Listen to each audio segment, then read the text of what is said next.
audience first. But before we start that, what I would like to just end on is, if you could, each of you, what are your hopes for these revisions that are potentially coming up this year, 2022? What do you see as things we need to prioritize? So we'll just do this one by one. Who would like to go first? I'll unmute myself, and whoever wants to go first can unmute themselves. So there are already vision bills on the table, introduced to the National Assembly. And I think it's a very critical moment right now, because not all revisions are similar. It's all these different directions. For example, one revision bill deals with restoring the name of promoting adoption, and giving adoption agencies more power in relation to the control of adoption process. It's obviously going backward. And some revision bills talks about real central authority and the ways to improve this process of birth family search. And so it's not just one-sided discussion. They have their strong points, and so it will be very difficult to have our revision, this Special Adoption Act improved in the direction that adoptees want. So we need more kind of advocacy and more discussion, and more campaign on this. And obviously, we have certain points that we really focus on. We need real central authority. We need municipal governments to really deal with the issue of this decision making on the alternative childcare. And we need more strong and more broad support for the unwed mothers. And we have to limit the role of the adoption agencies to make this process public, not private processing. And we need to improve, really we need real improvement in the process of birth family search. Yeah. Now it's working hard from our side. The people are putting the third bill, what you mentioned.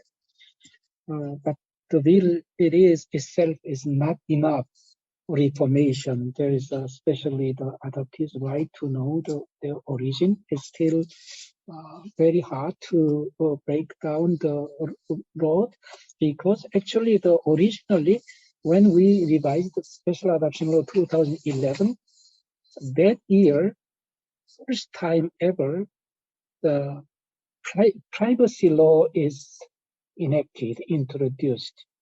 That's why privacy law is hugely hindered the implementation of Special Adoption Law.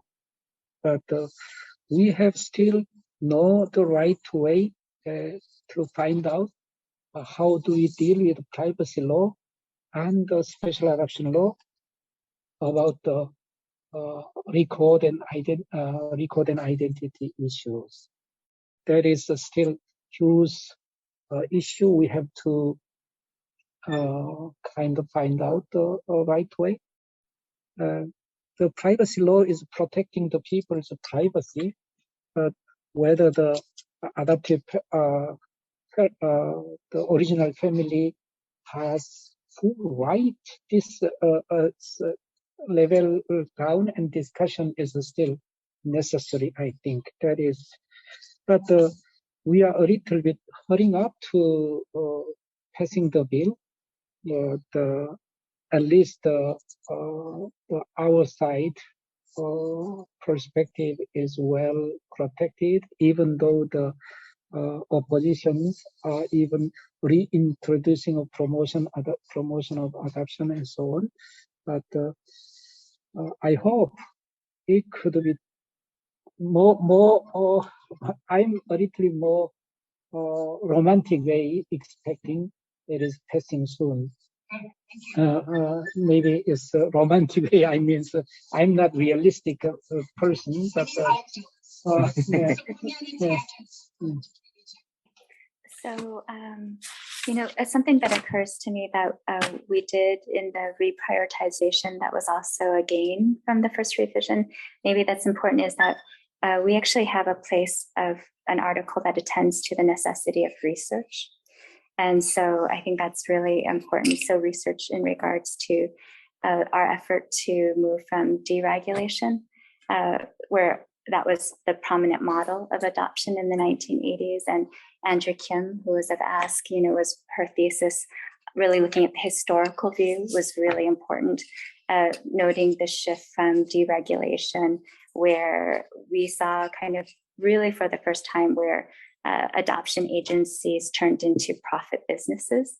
And then what we're seeing through, I think we tried to co-author this comprehensive reform many times. This reform bill, I think 2017, 2019 was the last bill effort that I was really actively a part of that you guys are carrying forward, but also previously with Karma and Change also involved, that I think that a few things still really stand. So I just want to re-articulate them, which is this movement towards this protection, to really see Korea have a protection system, right? And so rather than deregulation. So it's more than waiting days for relinquishment, but changing relinquishment to protecting vulnerable families and children. So this extending the family counseling period, going back to research, there's research that in the 1980s, only 5% of single mothers were keeping their children. By 2009, it was 64.5%, because the protections and socioeconomic measures were put into place, right? And so we need real research about that. The second is the expansion of claimants, the authorities that Wang Pyo-gyu mentioned, the support for finding family, and the right to these records, not just only for birth family search, but to reconcile other ongoing needs. I mentioned the 2008 research by goal. We did research 2015 and 2016 for the policy training of then Korean adoption services. And we found we had 500, we did a survey of 500 adoptees. I have some stats I just want to kind of go through because it's kind of important, because we did get another just single article amendment in the meantime, not comprehensive, but it's 8% of adoptees we can't verify that have finalizations. 1 in 5 adoptees that were surveyed have ongoing adoption paperwork needs, maybe to process for F4 visas or dual citizenship. We had 104 adoptees out of those 500 who required still adjustment of status. I mentioned that I was adopted, but my adoption actually wasn't finalized till I was 15 years old, right? And so but there are still a number without. At that time, at that survey, there were 31 adoptees without citizenship. We also, in regards to some of those findings, we updated. Wang Pyo-gyu's been, really great about this, but, kind of going forward, this ongoing struggle to articulate legal rights handbooks for adoptees and the official records. So, there's been so much dominated scholarship, but it's really important to know all of the parties that were involved with this, because we have adoptees who were placed by 1952 Seoul Sanitarium, 800 adoptees by the Pro-SBUC. We have a number of adoptees going before even Tobias was able to track in Australia 2 years before through Australian records. All of those adoptees, if we don't have the centralized records, they don't count for services. They don't count for protection. And we're talking about we in this room get to be here. But, also part of our survey, there's an incredible crime, I think, in terms of the number of adoptees who have not been able to return to Korea for a visit yet, right? Who have not been able to organize here, on this land. And I think, there's ongoing need about that. So I would really like to see more done about expansion of records access and the scope of the records preserved, because frankly, we're facing things as adoptees.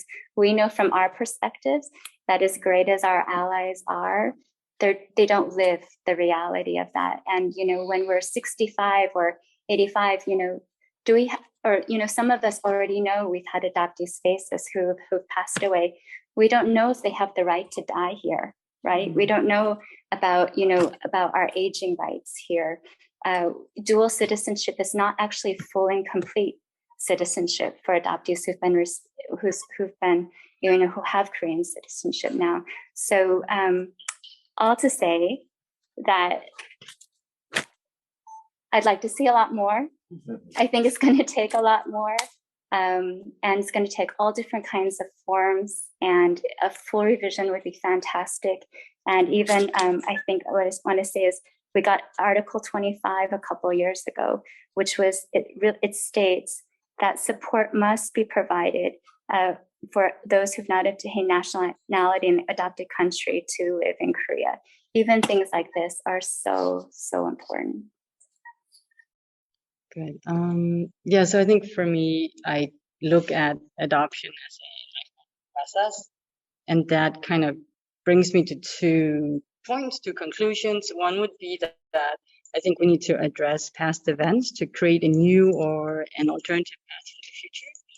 And then in regards to our immediate or contemporary lives, I think it's clear that we need to ensure that the occurrences, all the violations of our human rights do not happen